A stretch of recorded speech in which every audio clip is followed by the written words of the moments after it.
Hey, what's up, gentlemen and ladies? So the Nintendo Switch, it is a system that came out about a year ago at this point, and it's been selling like hotcakes left and right, at least here in the US. I don't know about everywhere else, but I'm assuming that it's probably doing just as good.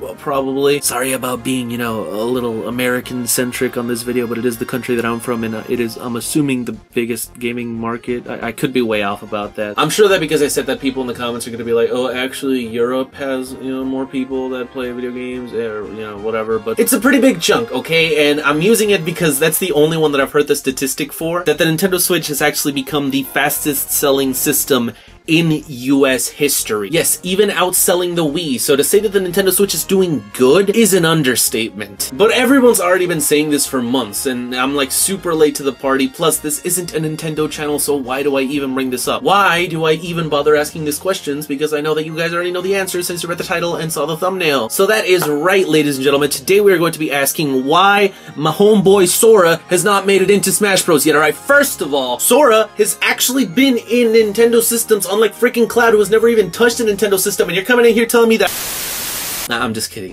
No, I'm not gonna do that. Besides, Kingdom Hearts is not a big enough game to be in Super Smash Bros. Oh, I'm just begging for them dislikes, aren't I? I'm kidding, guys, I'm kidding, okay? Don't take everything so seriously, jeez. The real question that I'm asking today is, will Cloud Strife, who was in the last Smash Bros for Wii U and 3DS, be returning in this new one, whether it be a port or a new game? I'm not gonna say either way. Actually, that's not true. I'm gonna go a little bit into it because this kind of has to do with the argument that I am going to be making. And I am going to be talking about, you know, Smash Brothers and Nintendo in particular during this video, so if you don't care about that, you just care about, you know, Final Fantasy, then I guess you could just stick around for those parts.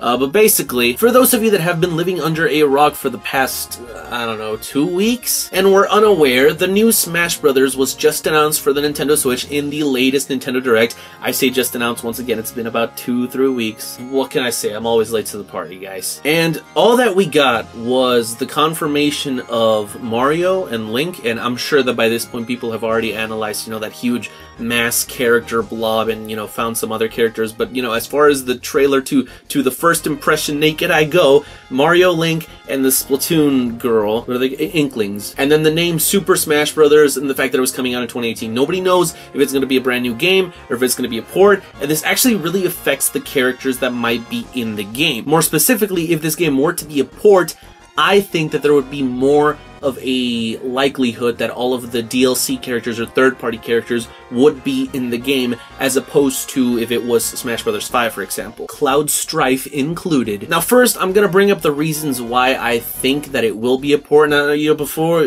people get the pitchforks out, I'm not saying that I want it to be a port, and I'm not saying that I want it to be a new game, and I'm also not making my predictions as to what it is going to be, because I know that when I'm wrong, people are gonna go back to this video and be like, Dean, you're fucking wrong in your face, no matter what I say. So I'm just gonna say the reasons why it could potentially be a port. Don't get mad at me, and then we'll discuss it from there, okay? Basically, Nintendo has a few series that they release once per system, and these, you know, can be anywhere from, like, you know, the new Super Mario Bros. Series, Mario Kart, Donkey Kong Country is another recent one, and, you know, of course, Super Smash Brothers. Now, while we have yet to get a new Super Mario Bros. For the Switch, we have actually gotten a Mario Kart and a Donkey Kong Country, which once again are series that we usually get one new title for per new Nintendo system. However, the ones that were on the Switch were both ports of the Wii U version. So Donkey Kong Tropical Freeze, Donkey Kong Country Tropical Freeze, sorry. That's what I meant to say earlier, Donkey Kong Country. Sorry if I said Donkey Kong, because, you know, we haven't gotten a legit Donkey Kong game in, like,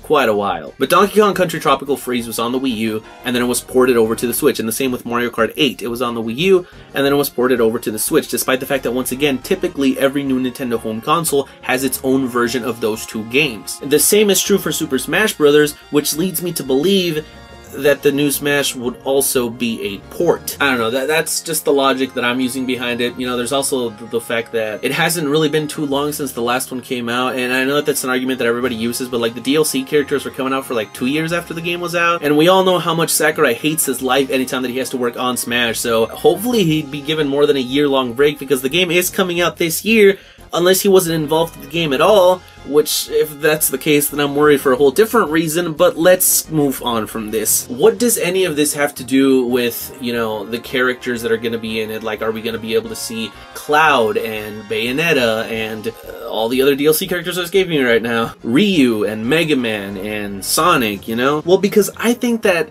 there's a higher likelihood that this new game will not have all of those characters if it is a new game, Super Smash Bros. 5. And I know you might be saying to yourself, like, well, you know, I don't see why not. I mean, they got them for the last game.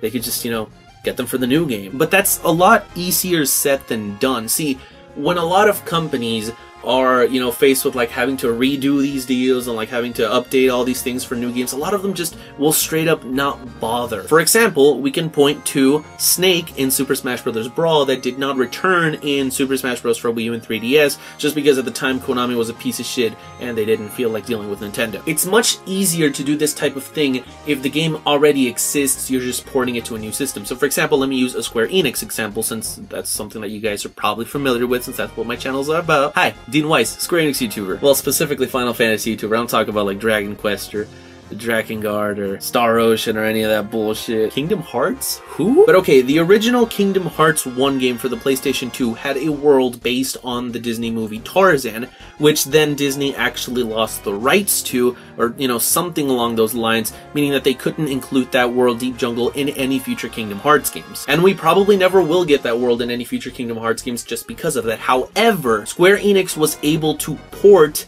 the game to the PlayStation 3 and the PlayStation 4 with the Tarzan world because it was an already pre-existing game that they just needed to basically, you know, update, saying like it's the same game. So, you know, I guess the logic behind it was like, fuck it. Like, they just let them do it. But with a new game, it would be a lot more complicated. So the same could be true of Super Smash Bros. Maybe if they were to just port the game over, then they would get to keep all of the same characters and all that kind of stuff because, I mean, you know, it was already in the last game, so might as well. I assume that they would not have to really update anything that much, and it would not really be that much of an issue for all of the companies involved. But if it was a brand new game, they would have to basically redo all of those deals, and there's a possibility that these companies would just not do it. Again, like the case with Konami. I know that there was a lot of factors that went into that, but still, like, they really had no reason to not let Snake be in the new Smash Bros, but he just wasn't. And they worked so hard to get this huge roster of characters from all these different video game companies. You know, it got to the point where Smash was no longer Nintendo characters fighting each other. It was just gaming characters all fighting each other. And to throw all that away and essentially have to restart from scratch,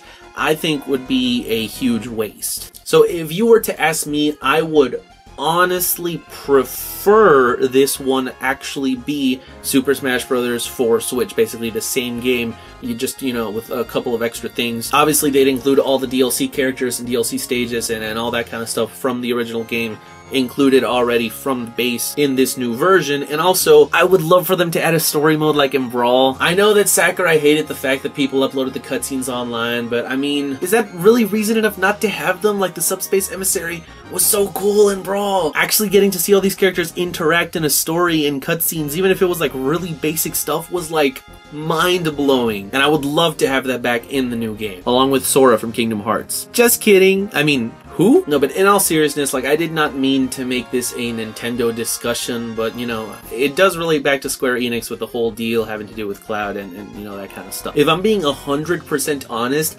I actually played Smash for like about a good year after it came out, and then I kind of stopped, and I didn't really get all of the DLC characters, Cloud included, so I've actually never played as Cloud. Oh, and I was gonna buy the Cloud amiibos too, damn. They're probably like super expensive at this point, or super cheap. It's always one or the other with these amiibo. I know that that's like the unpopular opinion to want it to be a port, but I'm just being honest because I do want Sakurai to have been involved with the project, but I also don't want him to kill himself. And if you disagree, that's perfectly fine. Let me know in the comments what you guys think that this new Smash Bros. Will be. Do you think that they'll include all the old characters from Smash 4 even if it is a new game? Do you think that Sakurai will be involved? Do you think that Cloud will return? Do you think that they will finally add Sora? I mean, who? Let me know in them comments. Either way, that's all that I have for you guys today. I hope that you guys enjoyed. If you did, be sure to blitz that like button, subscribe, and as always, stay tuned, Kupo. Become a rogue, paladin, mage, dragoon, or summoner by pledging to my Patreon and getting awesome rewards like being able to choose a video topic, invites to be on videos like my podcast series, access to my exclusive Discord server, monthly giveaways, and so much more. If you enjoyed this video, please consider pledging. Shout out this month goes to Planner Walk.